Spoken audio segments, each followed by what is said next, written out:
snap. Dinah, how are you doing? Awesome. So you've had a lot going on. Obviously, it's been quite a while since you've been on tour with Fifth Harmony, which is where everyone knows you from, and now you're embarking on this solo thing. Yeah. It's got to be totally different at the same time. Is it scary going from, having this not team, but you had this group of girls around you at all times, and you guys were all, basically one, and now you're on your own. Are you excited? You're nervous? What are you feeling right now? I'm actually really excited. At first I was super nervous just because in those years you get used to their company. That makes sense. And honestly, I'm grateful for the platform that we have and the relationship that we built together, the chemistry. It was all beautiful. So now that I'm embarking this new journey on my own, it's more of like, wow, I don't feel so boxed anymore, if that makes sense. Okay. Yeah. Now I can go out and make music that I love and that I'm inspired by, and it's all by my opinion and by my choice. I went to Bali for the first time. I was reading about that. A lot of people on Twitter were talking about your fans have been sending in a ton of questions they wanted me to ask you, and everyone was asking about how that was. Yeah. It was beautiful. Like, I can see myself going back and writing some amazing music more, because I left Bali with like about 6 records. Okay. I left Bali with she about caught the green light. I left with about 6 records, and I fell in love with each and every one of them. And just that whole environment, I just felt like, wow, this feels like me. Right. And I get now why the writers and producers go on these so-called vacation homes, or I get why they go out, because you get a lot of inspiration from the environment, from the view, from the whole experience. And you don't really feel boxed in as far as like being in LA in one city, and you're just like, oh yeah, we can make some records, everyone's here. But when you're in a space like that and it kind of feels like a vacation and you feel so free, you write better music. Okay. Do you find yourself, like, if you get an idea, do you, like, let's say you're traveling and you get an idea for a song, do you just kind of make a note of it and then come back to it? Or it comes with concepts. So like anytime I'm like talking to my friends or my cousins, I'm talking to them about like what they're going through, and I wrote a couple songs about their life experiences, not to put their business out there, but do they know about that? They do, and I send them the record, like, oh my gosh, guess what, I wrote this song about you, and they're like, wait, what, let me hear it. I write it, and I write about this guy that they were with, and you always have that one friend that just always runs back to the old guy, and you're like, why are you going back to the ex? He was old news. I just write off of their experiences, some of my own as well, but anytime I'm on the road and something just hits me, I have to write it in my notes before I lose it. Like, I have to write it. If I don't, I'm never getting that idea back ever again. So I have like notes filled with some ideas. So speaking of ideas, let's talk about your single that you just released. It's called Bottled Up, which super excited about. Thank you. You performed it live for us in New York at the iHeartRadio Theater, which was awesome. And Thank you. but yeah, let's talk about the single. You've got a a feature on it, or features. But I'll let you explain the song, because I know a little bit about it, but I want to hear it come from you again, so everyone else can hear it too. No worries.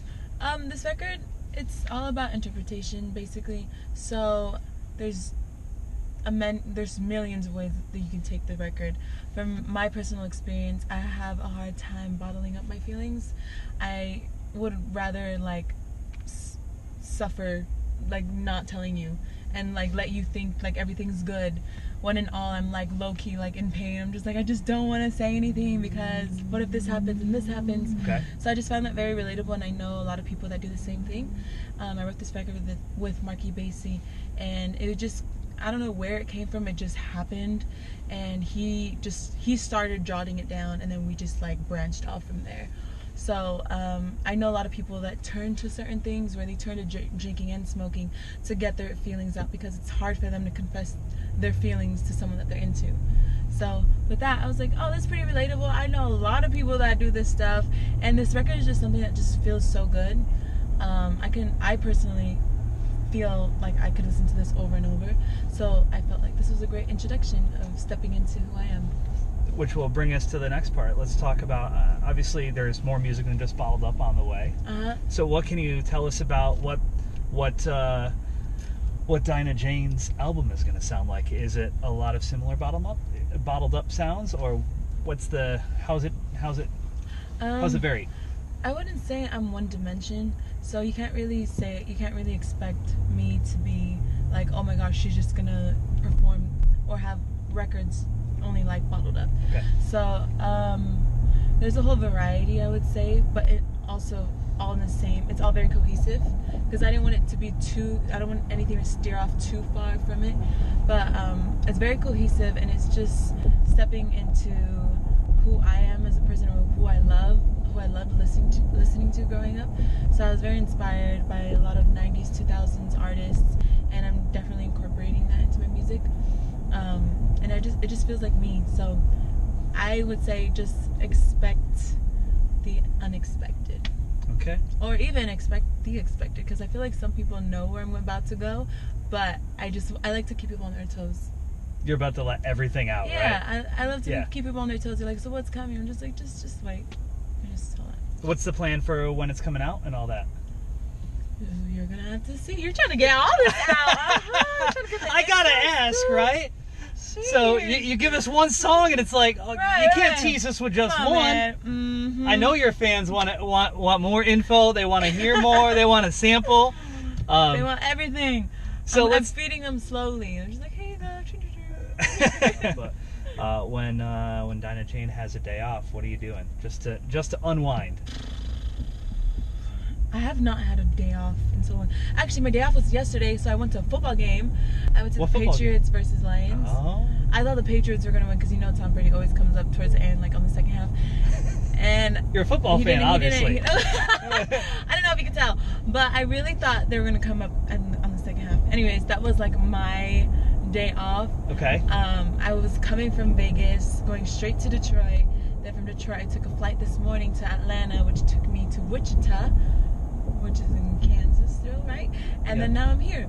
So it's all over the place. The last time I remember having a day off, I went to the movies. What'd you see? The movies. What did I see? There was this movie called The Beast. It was pretty intense. I wouldn't recommend it, low key, just because if you're a kid, don't watch. I went and watched that, and on a daily, if it were like about 2-3 days off, I'd just be at home and like in my sweats, just chilling, kicking back with my siblings. Friday or Saturday night off, you either have the choice of going out with the girls or staying home, just relaxing. What would you choose? It depends. I'm a homebody, but not too much of a homebody where I'm boring and I'm like, oh my gosh, like I don't want to go out, I'm antisocial, blah blah blah. I kind of had to give myself a balance. So I'll be home one day on Friday, and then Saturday I'll go out with my girls. I'll go to the club. It's a nice balance, right? But I would leave early. Like I just had to have like a little taste of going out, and then be like, all right, going home. That's all I needed. I don't like being the girl that stays out the longest. You can't close like it. right when the club shuts down. I'm like, no, that's not a good look. I just don't like being out too long. That makes sense. Meanwhile, we're not moving. I don't know what's happening. This car is not turning. Like, I don't know why they're not moving. They're waiting for the other one. Listen, it's a standoff. I don't even drive, and You don't drive? doesn't even look right. You don't drive? No. You have your license though, right? No? Dinah! I don't mean to sound like a princess. It's just my parents, I personally don't trust myself either. I'm like a little clumsy. So I'm just trying to keep everybody safe on the streets too. I'm fascinated by the fact you don't drive. Oh. Like, are you like, so in your, where do you live now? I live in Orange County, okay. California. Still there. So you just Uber everywhere, I'm assuming? I Uber everywhere, or I have my assistant. She just drives. She's like, oh, I got it. We'll drive around. Okay. Yeah. No desire to drive? Yes. Okay. Yes, that's where I was getting to. I am starting to learn. My mom actually let me drive from church to home. You know how many miles that was? It was 4 miles. How did that go? Really good. Okay. Actually, not with my mom though. The second time with my dad, he was very patient. My mother, on the other hand, she's just like, oh my gosh, go to the left. And I'm literally going slow, and she's just screaming at me. But yeah, I can't drive with my mom. She's too much. She just gets too scared. Turning around in a random parking lot. Yeah, random parking lot. So your mom's the one with the invisible foot, like trying to hit the brake? Yep. Yeah, she doesn't really have patience. So my dad has the patience. Okay. my mom's just like, no, get out the car. I'm gonna See, that's funny. Usually it's the other way around. Really? Like, I feel like mom would always be the patient one, and dad would be the one that would be, like, freaking out. Not with mom, apparently. My mom actually runs the house, low-key. I love my dad so much. My dad knows. my dad knows this, too, though. My dad knows this, too. Dude, every dad, and I'm one, we all know the wife or the mom. Yeah, they run the house. That's and right. Speaking of house, you grew up in a big house. You are the oldest of 8, right? Mm-hmm. I know, it's super creepy that I know that, right? No, that's awesome. All right, so You're not I got the bio and I saw it, but so let's talk about that. You're oldest of 8, which I am. I have one sister that I grew up with, so I didn't grow up in a big house. Right. What was that like, being the oldest of 8? And you lived in a house with 23 people? 23 plus? Oh, you can go. That had to have been insane. Okay, so being Polynesian, like being Tongan, people like in the South Pacific, we don't believe in being homeless, if that makes sense. So anytime you see family that are struggling or that are going through a really rough time, it's always like, come here, we'll take care of you, and we'll build up from here together. So living with my grandparents and then their 5 kids and their spouses and then us grandkids, it was so much fun. Like, I still appreciate it to this day. Like, I could never see myself wanting to be like, oh my gosh, I can't wait to run away, which some people might have. They'd be like, I can't wait to get out of this house and blah blah blah. It was never like that for me. I appreciated the good and the bad. Okay. And it wasn't like a big home. Like, we still live there. My grandparents and them still live there. It's not really much of a big home that people are thinking of it to be. We actually made room for each other, if that makes sense. Yeah. So some of us would just go squeeze in the living room, or me and my sisters would be 4 of us in one room, and then my parents in one room with all the other little kids.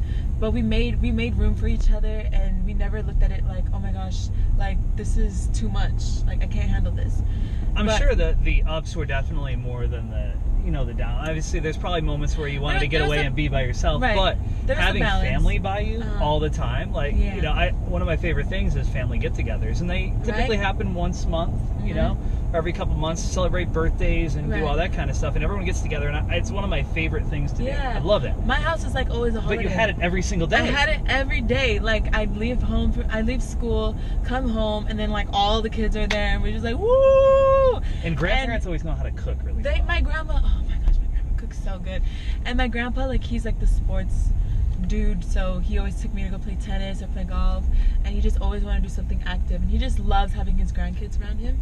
That's awesome. So just to see us grow up in front of him, it's everything to him. What do they think of you now? I'm sure they got to be super proud. To be quite honest, they weren't really accepting the fact that I wanted to pursue this in the beginning, just because, being Polynesian again, it's unheard of for someone to dream this big and for it to come to life. So for them, it was like, no, you just sing at church, like, go to school, stay home. You don't need to go out there. You can just write your music simply here. And it was a little rough in the beginning, but we ended up in a really good place. So when you say like there's more good than the bad, I would say there was more of like a balance of both. Okay. It wasn't always pretty.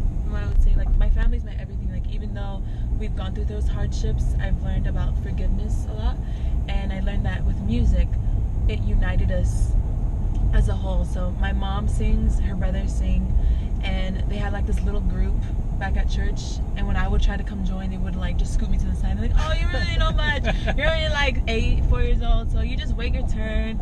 Then I started catching on, because I'd go hide in my room and listen to them from the living room while they're on the piano singing, and I caught on to harmonies like around like at the age of 8, 7.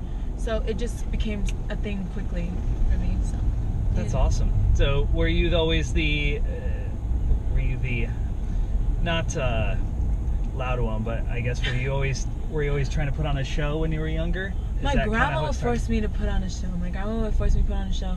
She'd be like, Dinah, come here, playing on the piano and like make me sing. And every time we go to church or to school, she would like ask the principal, like, can my granddaughter sing for you? Blah blah blah blah.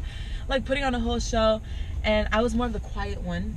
I didn't really like going outside and really like showing people that I could sing, unless you gave me a mic and then I just closed my eyes and be like, happy birthday to you. And I would just sing happy birthday at the top of my lungs. And I'm assuming, I know, Mariah Carey, you're a big fan of Mariah Carey. I'm sure she was probably a huge influence for you as you were younger, and she just performed at our iHeartRadio Music Festival over the weekend. She's the room I passed by, and I told the security, he's like, hey, can you tell her that Dinah Jane said hi? And I would love to come by and just say hi again. So when I was there, it was just a shocker. I love me some Mariah Carey. I love her Heartbreaker era. Oh yes. Or the Always Be My Baby. That was my time. Where I was just like, oh, you were young when that was out too. Yeah. See, I think I was about 2 years old, 2-3 years old, but when it came out. I feel so old right now. I'm sorry. I mean, I think I was in middle school, maybe. Middle school? Yeah, I think so. I'm trying to remember, One Sweet Day. You're still a baby. All that. Yeah. One Sweet Day. That was good stuff. Yeah. And I feel like that needs to come back. There's some artists that are slowly bringing back vocalists, the vocal ability to actually sing records like that, close to that. I miss that. I do too. So what you're saying is the new album, there is some of that on the new album.